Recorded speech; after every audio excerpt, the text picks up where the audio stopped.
Assalamualaikum warahmatullahi wabarakatuh. Alhamdulillah wassalatu wassalam ala Rasulillah wa ala alihi wa sahbihi wa mawala. Amma ba'du fa ya ibadallah usikum wa iyaya bitaqwallah fa innal jannata uiddat liman ittaqah. Qala ta'ala fil Qur'anil Karim, a'udzu billahi minasyaitonir rajim, ya ayyuhalladzina amanu taqullaha haqqa tuqatih wa la tamutunna illa wa antum muslimun. Jamaah rahimakumullah, pagi ini kita akan melanjutkan bahasan hadis tentang tanggung jawab orang tua ketika usia bayi 7 hari. Bagian kedua, karena bagian pertamanya sudah kita bahas pada waktu yang lalu, yaitu Haddasana Ishaq, Haddasana Sa'id, An Qatadah, Anil Hasan, An Samurah, Anna Rasulullah sallallahu alaihi wasallam qala kullu gulamin rahinun bi aqiqatihi tudbahu anhu yaumas sabi' wa yuhlaku ra'suhu wa yusamma. Tausik hadis ini, tarikh, tarjamah, kemudian takhrijnya sudah kita bahas. Yang posisi kita bahasannya adalah dalam tahlil syarah. Pada pertemuan yang lalu kita sampai rohinatun bi aqiqatihi, yaitu tudbahu yaumas sabi', tudbahu anhu yaumas sabi'. Ada kullu gulamin rohinun, ada hadis yang berbunyi kullu gulamin rohinatun, ada juga kullu gulamin murtahanun atau murtahinun. Tapi maknanya itu masing-masing mempunyai kesamaan. Yang diterjemahkan adalah tergadai atau digadaikan. Dan pada saat itu posisinya dalam membahas hadis ini, jumlah akikah yang disembelih untuk bayi laki-laki 2 ekor dan bayi perempuan 1 ekor, sebagaimana diriwayatkan dari Amr bin As yang wafat 63 Hijriah. Su'ila Rasulullah sallallahu alaihi wasallam anil aqiqah, qala la yuhibbullahul uquq ka'annahu karihal isma wa qala man wulida lahu waladun fa ahabba ayyan suka anhu fal yansik anil gulam syatan mukafiatan wa anil jariyah syatun. Jadi Rasul ditanya tentang akikah, yang pada saat itu menyebut ada ukuk, dan Rasul itu tidak senang mendengar nama ukuk. Kan ukukul walidain menyakiti, ya. Jadi kadang-kadang ada yang nama tidak disenangi Rasul, maka beliau ganti la yuhibbullahul uquq, karena dia tidak senang nama tersebut. Namun beliau menyebut barang siapa yang dilahirkan baginya seorang anak laki-laki, kalau dia mau nusuk, nah, nusuk itu artinya penyembelihan, jadi mansak atau manasik. Ada di dalam ibadah haji manasik, nusuk. Jadi barang siapa yang melaksanakan nusuk manasik anhu, maka sembelihlah anil gulam tentang anak laki-laki syatan 2 ekor yang bagus, yang gemuk, Wa anil jariyah syatun, sedangkan anak perempuan satu. Itu adalah tentang jumlah. Kemudian Rasulullah SAW juga di dalam riwayat yang lain menandaskan amarohum anil gulam syatan mukafiatan wa anil jariyah syatun. Dari anak laki-laki 2, dari anak perempuan 1. Di sini jelas bahwa akikah itu dengan hewan yang cukup usianya manasik. Jadi sama syaratnya dengan kurban. Karena di sini disebut manasik sama dengan hadyu. Jadi kalau mau kambing muda, ya bukan untuk akikah, untuk dimakan, mas saya silahkan saja. Kalau senang kambing muda, jadi seperti katanya sate Tegal itu kambingnya muda, nah itu boleh aja untuk dimakan, tapi bukan untuk akikah. Adapun jenis kelamin anil gulam satan wa anil jariyah satun la yadurrukum dukronan kunnah am inasan. Tidak jadi masalah kambingnya atau dombanya itu mau betina atau mau jalu.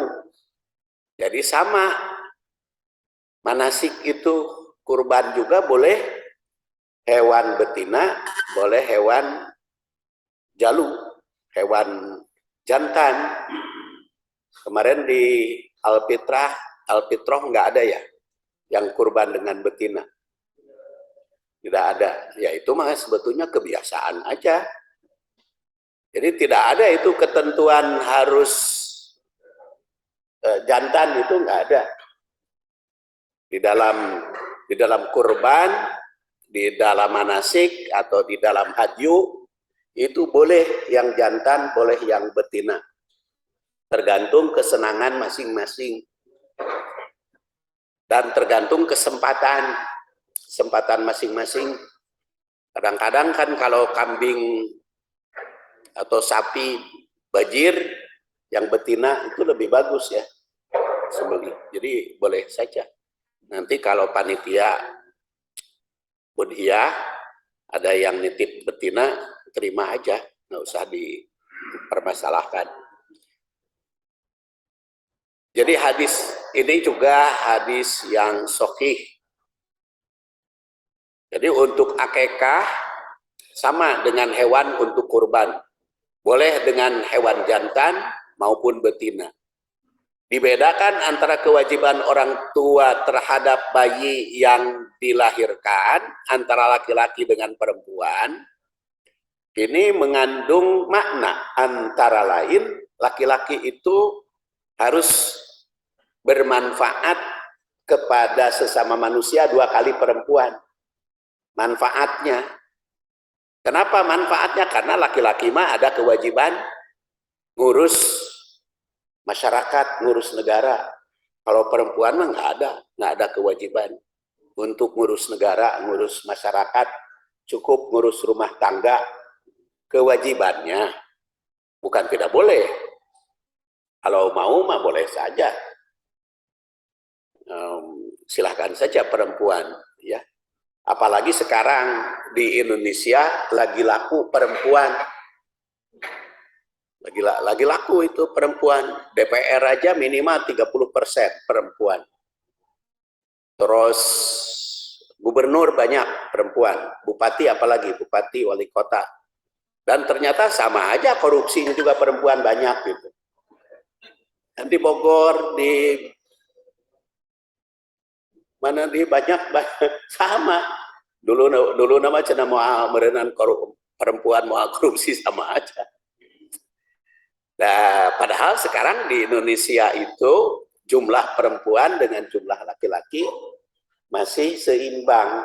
Menurut laporan BPS tahun 2022 laki-laki itu jumlahnya 50,3%. Jadi perempuan itu 49,7%. Jadi masih banyak laki-laki sekarang di Indonesia. Dan itu perkembangannya sejak 2012. Jumlah laki-laki lebih banyak daripada perempuan. Tapi anehnya sekarang kedudukan banyak dipegang oleh posisi perempuan. Akhirnya banyak laki-laki yang nganggur. Ya, kalau perempuan tidak kerja mah tidak disebut nganggur. Tapi kalau laki-laki tidak bekerja disebut nganggur. Jadi Bapak dan Ibu rahimakumullah, di sini sudah memberikan gambaran dari akikah saja bahwa laki-laki itu dua kali perempuan, dan tanggung jawab kepada orang tuanya juga sama, dua kali. Jadi anak laki-laki itu lebih tanggung jawabnya kan kedua jalur, kepada orang tuanya dan kepada mertuanya. Kalau perempuan setengah kepentingan terhadap orang tua, karena kan anak laki-laki itu lebih bertanggung jawab terhadap keluarganya, ya. Dan memang masalah harta sudah diusulkan kemarin itu untuk segera dibahas. Harta ada dalam rumah tangga belum dimulai, belum dibahas karena memang sedang berurutan kajian hadis Tarbawi ini. Laki-laki mesti 2 ekor, itu memberikan gambaran. Dengan demikian, bayi laki-laki telah dididik sejak lahir agar memberi manfaat melebihi perempuan karena tanggung jawab. Juga ditekankan di sini bahwa usia bayi 7 hari itu masa akikah. Dan kalau ditelaah kalimat Yaumas Sabi, hari ke-7, dan juga disebut di dalam hadis ini manasik. Kalau begitu kurban itu sama dengan nusuk, sama dengan manasik. Kalau sama dengan manasik, maka ibadahnya terbatas waktunya. Seperti manasik kurban, masih mendingan manasik kurban mah tanggal 10, 11, 12, dan 13. Tetapi kalau manasik akikah mah Yaumas Sabi, hari ke-7. Jadi kalau hari ke-7 tidak bisa kurang, tidak bisa lebih. Walaupun kata Mamah Dedeh, kapan saja boleh. Jadi bisa 14, bisa 21, dan bisa geus dewasa. Kalau kata Mama Dede kan begitu. Tapi karena saya tidak bisa berdialog dengan beliau, jadi terima aja pendapat, ya, kita hormati saja pendapatnya. Tapi kalau kita telaah hadis ini, pertama disebut manasik. Kalau manasik itu terbatas waktunya. Jadi kalau Rasulullah SAW menyebut Yaumas Sabi, ya sudah, hari ke-7 saja. Kalau tidak punya kesempatan hari ke-7, bebas. Tidak perlu dikodok. Kemudian wayuhlaku. Sekarang wayuhlaku dan digunduli rambutnya. Menggunduli rambut bayi yang berusia 7 hari merupakan rangkaian atau satu kesatuan dengan akikah. Dan ini tentu untuk bapak-bapak, ibu-ibu lebih banyak untuk cucu, ya. Sekarang mengajarkan kepada anak kita agar cucu nanti dalam akikahnya tepat. Saya kira bapak-bapak hadirin di sini mayoritas tidak punya anak lagi ya. Jadi cucu mah insya Allah. Menggunduli rambut bayi yang berusia 7 hari itu merupakan rangkaian atau satu kesatuan dengan akekah. Bahkan menurut As-Sama'i, sebagaimana dikutip Ibnu Batol, Sarah Bukhari, asal arti akekah itu sebenarnya rambut bayi yang digunduli. Asal arti akekah itu. Jadi ketika berusia 7 hari, fenomena di masyarakat sering ditemukan, yaitu menggunting rambut bayi yang berusia 7 hari hanya digunting saja. Yang dipapai mulai digunting ku ustad dipapai gitu. Kanu hadir. Ya itu sebetulnya tidak ada ketentuan mapai nu hadir, siapa saja yang ahli untuk mengunduli gitu. Jadi tidak usah dipapai digunting sawareh-sawareh. Nah, ada ketentuan. Dan di sini bukan digunting. Hadis ini tegas menggunakan kalimat yuhlaku. Yuhlaku itu gundul. Jadi bukan yuksoru. Kalau tahalul, baik tahlul umroh maupun tahlul haji, itu ada 2 kalimat Rasul itu, muhallikin dan muqassirin. Kalau muhallikin itu gundul, kalau muqassirin itu dicukur pendek atau digunting, dicukur pendek. Jadi kalau di Mekah itu habis umroh, tukang cukur habis sa'i ya, tukang cukur, itu si tukang cukur nanya, gunting, cukur. Karena mereka sudah belajar bahasa Indonesia ya, gunting, cukur.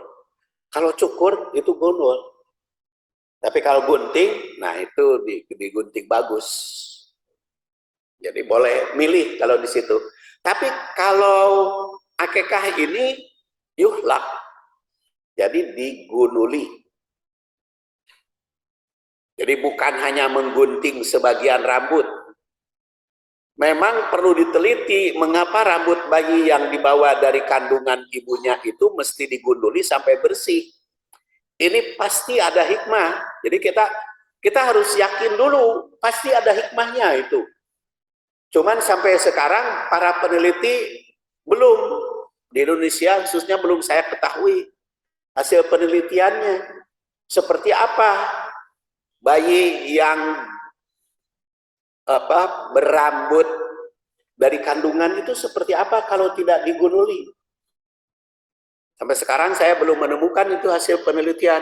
Seharusnya kita yang harus meneliti untuk membuktikan kebenaran hadis itu. Jadi hikmahnya itu harus dicari, harus diteliti. Ini kan sekarang di UIN aja berbagai fakultas sekarang. Saya kira itu ada perlu. Jadi mau tesis, mau disertasi, silahkan diteliti. Kenapa itu bayi yang 7 hari lagi harus digundul? Apa itu hikmahnya? Itu bahan penelitian. Jadi kita nanti berbicaranya itu hikmahnya diterangkan di dalam tatbiknya, kalau tatbik hadis ya.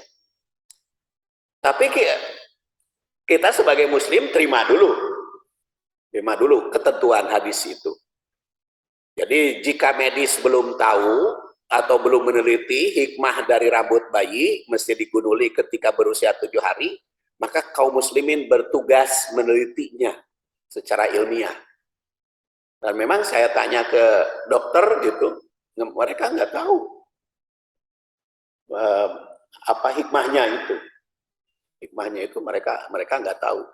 Cuma ditemukan di dalam Ihya Ulumuddin, katanya kalau bayi tidak dicukuri rambutnya ketika berusia 7 hari, itu punya kecenderungan sakit period, sakit kepala katanya. Tapi bagaimana hasil penelitian beliau, yaitu tidak diterangkan sampai di mana penelitiannya.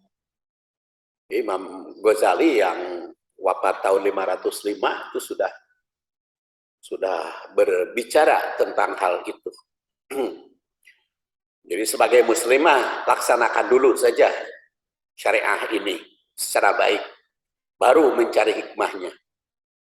Rambut potongan menggunduli bayi itu ditimbang dan disedekahkan seharga timbangan. Ini diriwayatkan dari Ali bin Abi Thalib yang wafat 40 Hijriah, tahun 40 Hijriah. Rasulullah SAW, Rasulullah SAW berakikah anil Hasan, tentang Hasan, bisyatin, dengan hewan.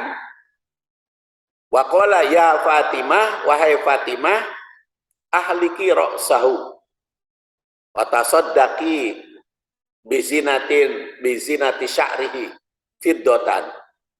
Qala fawajanathu fakana wajnuhu dirhaman au ba'da dirhamin. Rasulullah SAW berakikah tentang Hasan,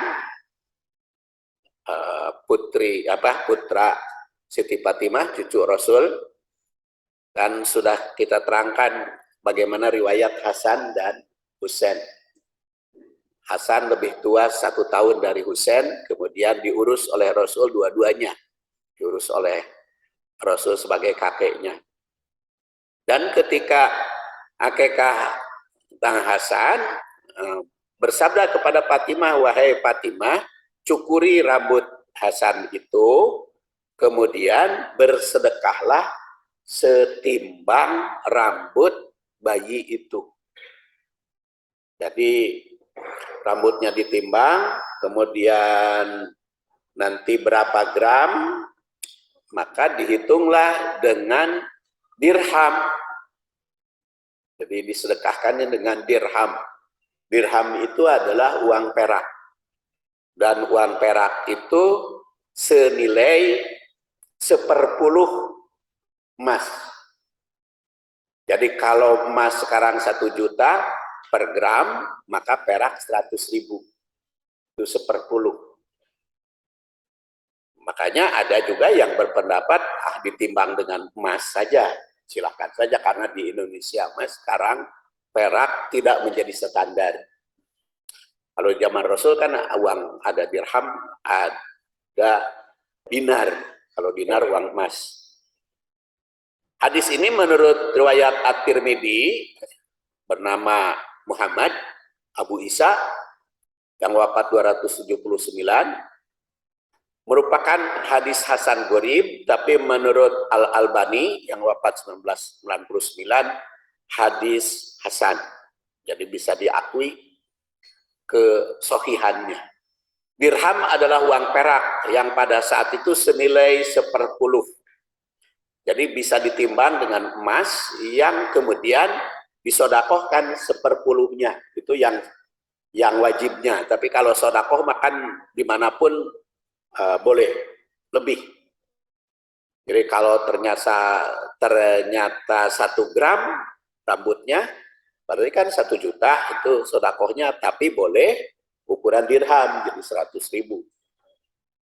Makanya dengan dirham untuk meringankan. Dan juga dalam hadis yang telah dikutip pada tarikh yang lalu, selain mencukur bayi serta menimbang rambut, juga melumuti kepala bayi yang gundul itu dengan ja'faron. Falamma ja'allah bil Islam kunna nadbahu syat wa nahliku ra'sahu wa nalattahu bi ja'faron. Jadi ketika syariat Islam dibawa oleh Rasul datang, maka pengganti ngabalur kepala bayi dengan darah itu diganti dengan ja'faron. Jadi bayi sudah digunduli itu dibalur dengan ja'faron. Asalnya di zaman jahiliyah dibalur dengan darah hewan. Nah, si darah hewan itu oleh Rasul diganti dengan ja'faron, dilumuti dengan ja'faron. Ja'faron adalah salah satu bagian dari minyak wangi yang sudah ada sejak zaman Rasul. Jadi penyebutan ja'faron itu sebagai merek menunjukkan minyak wangi secara umum. Makanya kata Abu Thayyib, biza'faron au ghairihi minal khuluq, dengan ja'faron atau yang lainnya yang termasuk minyak wangi. Jadi itu jangan lupa setelah dicukuri sampai gundul, balur kepalanya yang gundul itu dengan minyak wangi. Kalau yakin mah dengan minyak wangi ja'faron bagus itu. Kan ja'faron bisa pesan ke jamaah umroh, jamaah haji, tapi ulah dibebani gitu ya. Jamaah haji, jamaah umroh teh sok dibebani oleh-oleh berat itu teh sok stres teh mun teu kapanggihna. Makanya jangan itu. Nah, dibebani. Karena pulangnya itu kalau mun teu panggih itu aduh susah teu kapanggih itu karena ada amanat. Jadi kalau kita aja umroh mangga beli ja'faron di tanah suci cukup banyak. Tetapi seperti dipahami oleh Abu Thayyib dalam Aunul Ma'bud, minyak wangi apapun. Namun yang jelas ja'faron itu merupakan lambang minyak wangi yang bebas dari alkohol. Jadi bisa ditelusuri seperti itu. Karena boleh jadi alkohol kepada rambut bayi bisa berpengaruh kan. Ada pengaruh negatif. Itu bisa ditelaah seperti itu. Ya. Jadi khawatir ada negatifnya terhadap bayi. Kemudian wayusamma berikutnya, setelah dibaluri ja'faron, bayi itu wayusamma. Karena ada pertanyaan, aduh baheula mah urang teu kaburu nu kare itu. Sami abdi oge da baheula mah teu nyaho atuh. Kan kajian hadisnya juga udah kabeh dienakeun, jadi wajar saja. Ketika saya juga kelahiran anak, ya ari akekah nama menggeus diajarkeun ti baheula bukolot. Tapi lamun pas ngabalur ja'faron nama saya belum tahu dulu itu ketika punya anak 4 itu cuman sampai ya akekah dicukur memberi nama itu mah geus populer di masyarakat. Tapi ngabalur dengan ja'faron itu can populer. Maka kita perbaiki.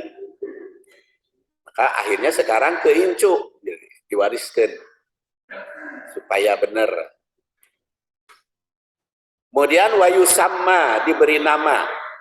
Diberi nama bayi itu sejak berumur 7 hari. Tentu saja seluruh orang tua itu mengharapkan anaknya menjadi generasi yang soleh, memiliki kemajuan di masa depan. Derajat orang tua akan dipengaruhi pula oleh status anak. Nama yang diberikan orang tua akan berpengaruh pada kepribadian anak. Wajar jika anak ketika dewasa banyak yang mengganti nama. Makanya nama itu harus kira-kira diakui oleh anak, disenangi oleh anak. Jangan sampai kita memberi nama dengan nama yang tidak disenangi oleh anak. Ya, oleh karena itu, orang yang mesti memilih nama anak yang baik, yang diperkirakan menjadi kebanggaan bagi anaknya. Bahkan ada ulama yang berpendapat bahwa nama itu akan dipanggil di hari kiamat. Maka hendaklah nama yang baik, yaitu berdasar hadis innakum tud'auna yaumal qiyamah bi asma'ikum wa asma'i abaikum fa ahsinu asma'akum. Sungguhnya kalian akan dipanggil pada hari kiamat dengan nama kalian dan nama ayah-ayah kalian. Maka hendaklah punya nama yang baik. Riwayat Abu Dawud. Dengan sanad yang dhaif sebagaimana dikemukakan oleh Nasiruddin Albani dan At-Tirmidzi, hadis ini hadis dhaif. Jadi kalau yang mengatakan panggil nama hari kiamat itu hadisnya dhaif, tetapi perintah menggunakan nama baik bukan hadis dhaif ini yang kita pakai. Karena kalau hadis dhaif kan nggak bisa kita pakai. Tapi itu pelaksanaan di zaman Rasul. Jadi sanadnya menurut Abu Dawud terputus, tidak tersambung. Namun diperintah memiliki nama baik itu cukup banyak. Ya, dasarnya antara lain Rasul Shallallahu Alaihi Wasallam juga sering mengganti nama orang yang baru masuk Islam. Contohnya di sini, atau bukan yang baru masuk Islam karena kesayangan beliau aja sehingga mengganti nama. Kan kemarin itu musim pandemi ngalahirkeun ada yang namanya corona. Macam-macam.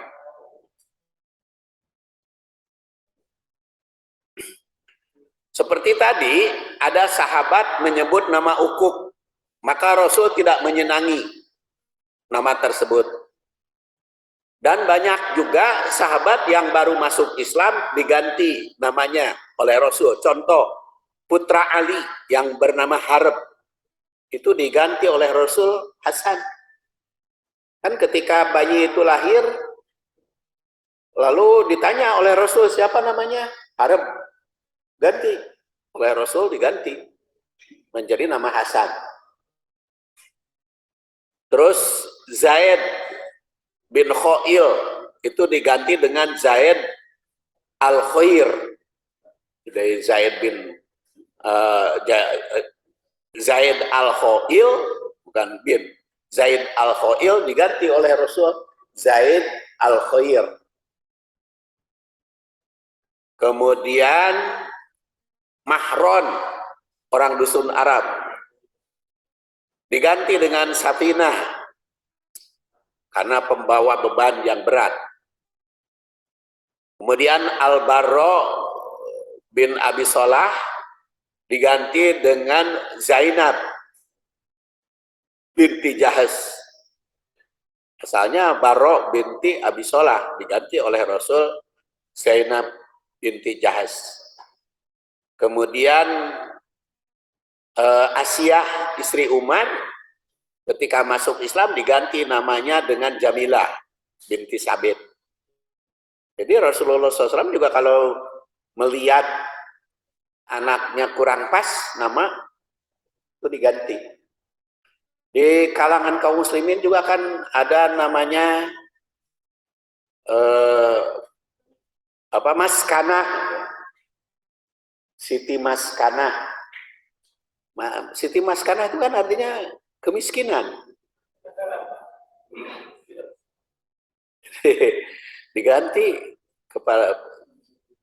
diganti dengan Sakinah. Kalau Sakinah bagus. Jadi kalau itu boleh diganti nama, karena walaupun hadis tadi yang mengatakan di hari kiamat dipanggil nama itu dhaif, tetapi kenyataannya Rasulullah SAW sering mengganti nama dengan nama yang baik. Ya, kajian secara hadis dianggap tuntas. Sekarang takwilnya, takwil hadis. 1. Tanggung jawab orang tua terhadap anak ketika berusia 7 hari itu ada 5 minimal. 1. Memberi nama. 2. Akekah.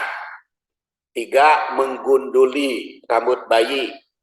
4. Melumuri kepala bayi dengan minyak wangi. Jadi saya istilahkan minyak wangi saja karena ternyata dipahami oleh Abu Thayyib, Ja'faron itu menyebut merek, bukan menentukan aturan. Yang kelima, bersedekah dengan dana sesuai dengan timbangan rambut pada emas atau perak. Yang kedua, 5. Tanggung jawab orang tua terhadap bayi yang baru lahir ditetapkan Rasul ketika bayi berusia 7 hari. Ini merupakan ketetapan syariah Rasul yang terbatas waktunya. Oleh karena itu mesti dilakukan sesuai tuntunan. 3. Bayi tergadai itu merupakan perumpamaan yang mesti dipenuhi, yang tepat waktu dan batas tebusannya. Gadai kan harus tepat waktu. Ya, kalau tidak tepat di pegadaian bisa didenda. Oleh karena itu lakukan pada waktunya sesuai dengan ketetapan, kecuali jika tidak mampu. Maka rukhsahnya sesuai dengan tuntunan. Jadi kalau akikahnya kan tidak ada rukhsah oleh Rasul yang mengatakan 14 atau 21, sudah kita bahas pada waktu yang lalu, hadisnya itu hadis dhaif. Jadi hadis sahih mah yang yaumas sabi' akikah itu. Ya kecuali kalau seperti dicukur padahal bayinya masih di inkubator. Nah, itu malah lain ya. Tapi kalau nama kemudian bersedekahnya juga harus mengikuti timbangan, jadi itu bisa diperkirakan oleh karena ketika usia 7 hari. 4. Hewan akikah disembelih ketika usia bayi 7 hari. Jadi ketentuan atau batasan waktu ini adalah pelaksanaan penyembelihan. Tidak disebut kapan pembagian daging. Dan tidak disebut bagaimana cara membagikannya. Dan kepada siapa, tidak disebut. Yang disebut itu yaumas sabi itu penyembelihan, tudbahu. Jadi dibagi ke nama mangga irah wae. Jadi kebetulan pamannya akikahnya hari Senin, sedangkan hari Senin perkirakan banyak yang saum, lalu dibagikannya hari Selasa atau dibagikannya ketika pengajian subuh di Al-Fitrah. Jadi pengajian subuh itu ada konsumsi setelah pengajian. Nah, disuguhi daging akikah, mangga. Pembagiannya silahkan teknisnya. Daripada manggil-manggil pengajian ke rumah, aja dikirim ke Masjid Al-Fitrah waktu pengajian. Kan lumayan, namun banyak akikah. Itu silahkan, kapan saja pembagiannya. Dia tidak disebutkan pula mustahik. Mustahiknya kan tidak disebutkan. Kalau mustahik tidak disebutkan, bebas diberikan kepada siapapun. Kalau kurban kan ada 5 mustahiknya. Pertama adalah dimakan di tempat penyembelihan. Kedua, yang berkurban. Ketiga, sedekah pada orang miskin. Keempat, pemberian kepada yang mau. Dan kelima, disimpan. Itu kalau kurban ada 5 mustahiknya. Jangan lupa di kita kan di masjid banyak hanya 3 wungkul, yaitu yang berkorban, fakir, miskin. Padahal itu kalau kita perhatikan hadis ada 5 mustahik kurban. Jadi itu yang pertama adalah yang dilaksanakan oleh Rasulullah setelah penyembelihan di pura Botram, di tempat penyembelihan. Itu botram, makan bersama di tempat penyembelihan. Makanya tidak perlu membeli ikan, membeli ayam. Tapi pan ayam nu senengan ya senengan mantong makan, terserah. Nah, capek-capek kudu mikirkeun gitu. Udah, daging kurban dimasak di tempat penyembelihan untuk makan-makan. Yang kedua, yang berkurban. Yang ketiga adalah untuk tetangga, siapa saja yang mau. Yang keempat, orang miskin juga dikasih. Yang kelima, untuk disimpan. Itu mustahik kurban. Berdasar ayat dan hadis sudah saya bahas pada waktu yang lalu. Tapi kalau akikah tidak disebut. Mustahiknya siapa? Mangga. Itu mah kumaha we. Ari abdi mah ada sekeluarga, ada 10 orang dimakan baik 10 orang sekeluarga. Enggak. Tidak ada masalah. Kemudian nama bayi merupakan gambaran cita-cita orang tua. Oleh karena itu nama yang terbaik akan berpengaruh pada kepribadian anak dan kebanggaan orang tua. Nama yang bagus itu kan kebanggaan untuk orang tua, untuk bayi. Dan memang bagi Muslim, syariat Islam, itu senior itu kan lebih baik daripada usia junior, ya. Usia senior itu loh. Jadi di masa usia senior itu harus lebih baik, lebih nikmat dibanding masa junior. Ini hadisnya belum terbahas nanti. Jadi masa tua itu harus lebih indah daripada, karena ketika kita usia muda kan jerih payah, ya duit susah segala macam. Tapi kalau sudah tua, sudah seperti usia gini kan tinggal nikmat. Ya antara lain nikmatnya apa? Tanggung jawab sudah lepas, tidak ada kewajiban memberikan beban. Kemudian harta anak adalah harta orang tua. Jadi semakin anak kaya, ikut orang tua kaya, karena bisa menikmati hasil orang tua. Nah, geuningan orang masuk lamun kakolot ripuh, da baheula jerih payah, begitu pensiun duitnya dibagi-bagi. Eta mah eureunna salah sorangan.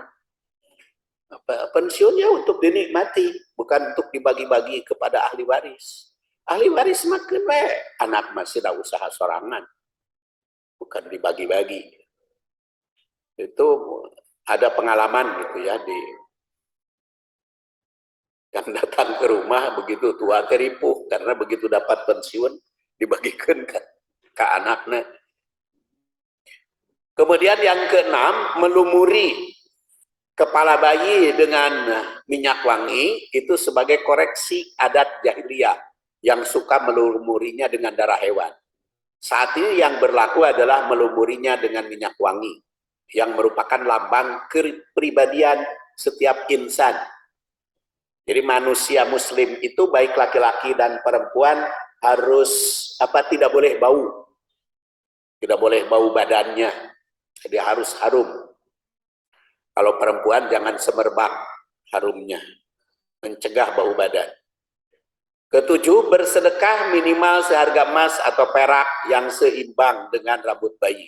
Itu merupakan lambang tasyakur hadirat Allah Subhanahu wa taala. Sekarang tatbiknya, penyembelihan hewan akikah dilaksanakan ketika bayi berusia 7 hari. Karena terbatas waktu, maka mesti dilakukan. Karena tidak ada kodok. Maka tidak perlu mengkodok akikah jika waktunya tidak mampu. Tidak ada kewajiban mengkodok. Kedua, hewan yang disembelih untuk akikah boleh betina, boleh jantan, tergantung kesempatan. Mana yang lebih bermanfaat. Oleh karena itu dipersilahkan memilih mana yang lebih baik dijadikan akikah itu. Yang penting manfaat di masyarakat. Tiga, hadis ini memberi gambaran bahwa sejak dini anak itu mesti diberi pendidikan yang sifatnya ritual dan sosial.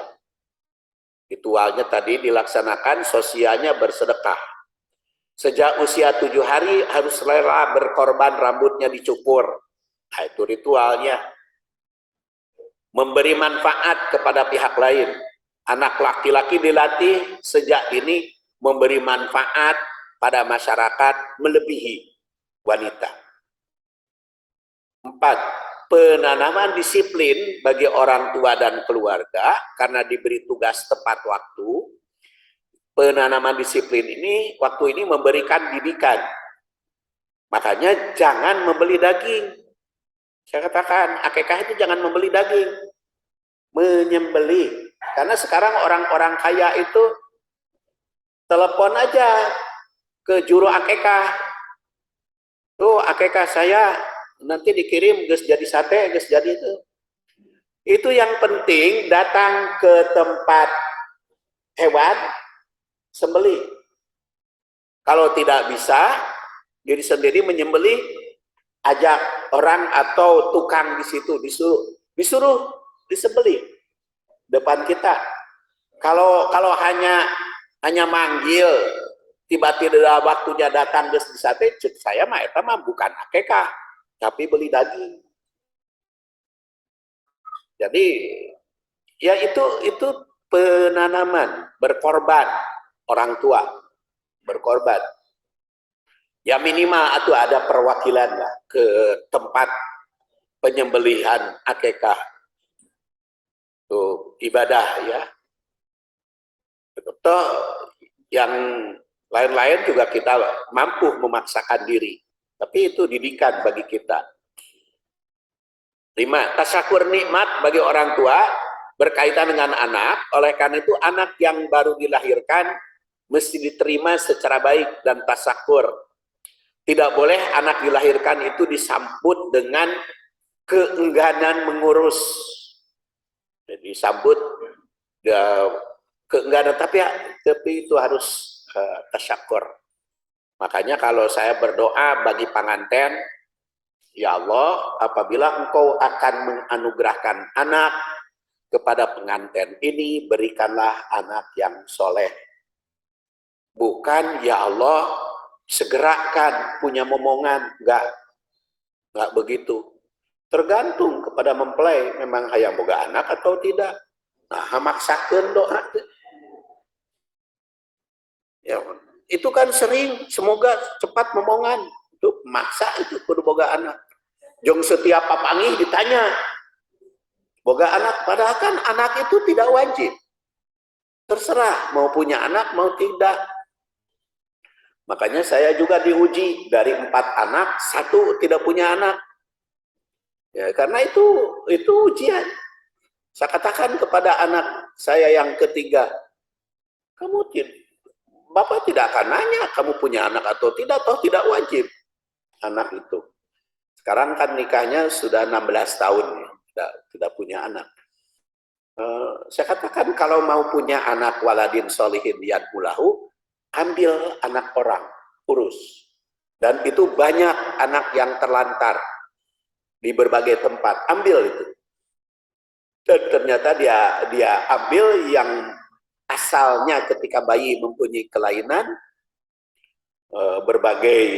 berbagai hal, kelainannya mata, kemudian dia tidak bisa bicara segala macam karena dia seorang perawat, jadi ngurus terus sampai ternyata normal. Begitu 7 tahun bisa masuk SD, bagus. Jadi itu kan keuntungan bagi orang tuanya.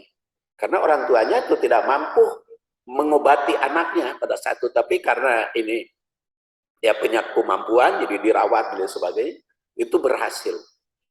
Nah, jadi itu tidak semua mempelai itu harus punya anak. Enggak apa-apa tidak punya anak juga. Tidak ada kewajiban. Jadi makanya kalau doa, kalau engkau Allah memberikan bayi, berikan anak, jadikan anak yang soleh. Kemudian pendidikan kebersihan itu diterapkan sejak dini. Bayi dididik hidup bersih. Sehingga rambut yang dibawa sejak lahir itu dibersihkan dan timbangannya disedekahkan. Kebersihan lahir batin itu. Jadi melambangkan kebersihan itu lahir dan batin. Dia wangi, bersih, lahiriahnya karena dicukur, batinnya karena dia bersedekah.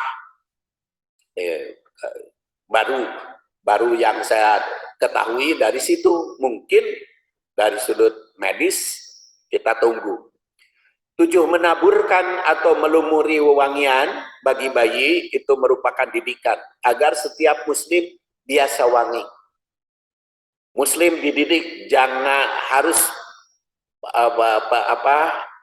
penampilan wangi, baik jasmani maupun rohani. Jangan sampai terjadi seorang muslim memiliki bau badan. Dia harus memiliki badan yang tidak bau, seorang muslim itu. Ya, 6.10 saya anggap cukup. Sudah 11 menit setelah terbit matahari. Jadi 5 menit lagi lah. Kalau mau bapak-bapak, ibu-ibu sholat isrok atau sholat duha. Saya kira tidak ada pertanyaan. Saya kira tidak ada ya. Insya Allah kita ketemu lagi bulan. Oh, ada pertanyaan enggak? Ya. Ya.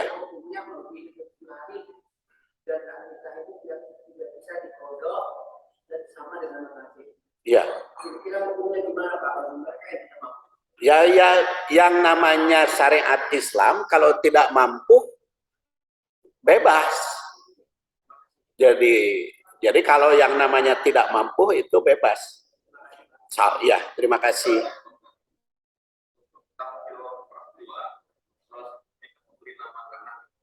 Ya.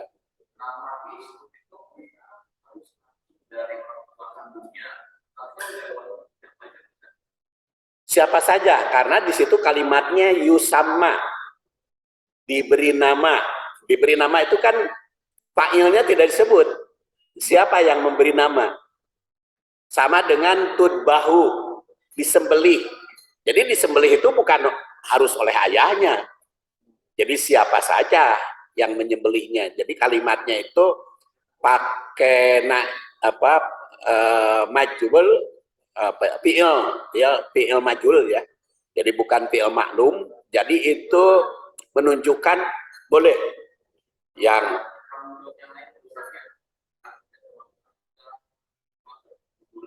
ya mengunduli juga bukan bapana, boleh saja siapa yang ahli karena di situ yukhlak lagi. Jadi yusamma, diberi nama. Jadi siapa yang ngasih nama? Siapa saja boleh. Ya seperti harem diganti oleh Rasul kan, oleh kakeknya.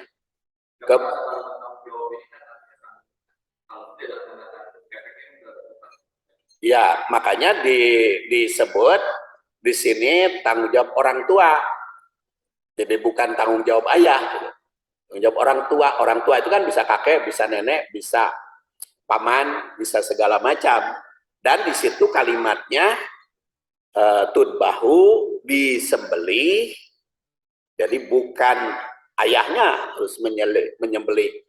Kemudian yuhlaku, dicukuri, jadi bukan oleh ayahnya, bukan oleh siapa saja yang mencukuri. Yusama, memberi nama siapa saja. Jadi mau Pak Ustadz yang memberi nama, mau kakeknya, mau siapa saja terserah. Hasil musyawarah. Oh, biayanya juga sama. Jadi akekahnya tadi tidak mampu, ayo ditanggung oleh kakeknya, oleh siapa boleh, boleh saja. Yang penting ada. Tapi atas nama akekah. Maka terima kasih. Subhanakallahumma wa bihamdik asyhadu an la ilaha illa anta astaghfiruka wa atubu ilaik. Assalamualaikum warahmatullahi wabarakatuh.